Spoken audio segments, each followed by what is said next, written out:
fantastic that the National Gallery is selecting pieces and showing them to people as examples of where work is going. This work is called Myriad Island, and it's a made-up island that I created as part of a residency at the Rooms Provincial Art Gallery in Newfoundland. I brought together a group of people and we went on expeditions, and they created like a new mythology of a place, and this is the island that they created and that I then drew. Just to bring all these artists together in one exhibition, just honor them in this way is really amazing. I keep saying it like I'm not one of the artists in the exhibition because it just, like I said, it just feels really surreal at the moment. This piece here is called Phantom Limbs, and it was based on the Haida repatriation project. And that piece is called A Brief History of Northwest Coast Design. Is where I told the history of our art form as a mirror of the history of colonialism in British Columbia. I love the fact that there's so many different voices that come together and really showcase, what moves us, as young artists and not so young artists, and what we're trying to share with people, as a visual voice. The work is called Shadows for Humans, and I'm interested in the shadows. People always think of them as something two-dimensional, and I think they're not. They're three-dimensional. This work is really playing with that idea and making it an experience with you, where you walk through them and become an object among objects, and that's sort of that encounter is a fascinating moment that I want you to experience and hold.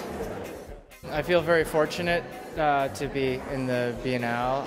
There's only a certain number of works, and I'm sure the gallery collected quite a few works in the last 2 years. So it seems like I'm in a small percentile of people that were included in the show. So I feel quite fortunate.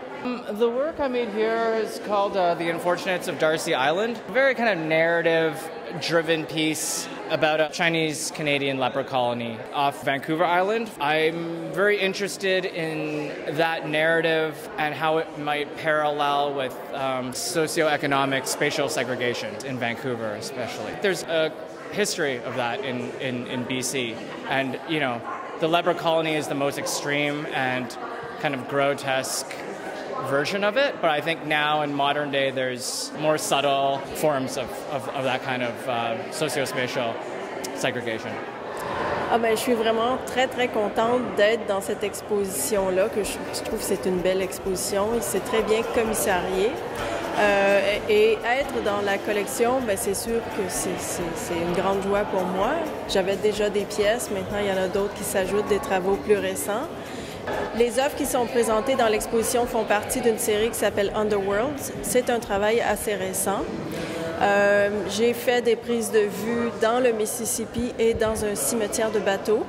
J'utilise une caméra que je mets dans un caisson aquatique et je vais dans des milieux pollués pour faire des photographies environnementales. C'est donc une critique de notre façon d'habiter le monde, de notre façon de gérer les plans d'eau.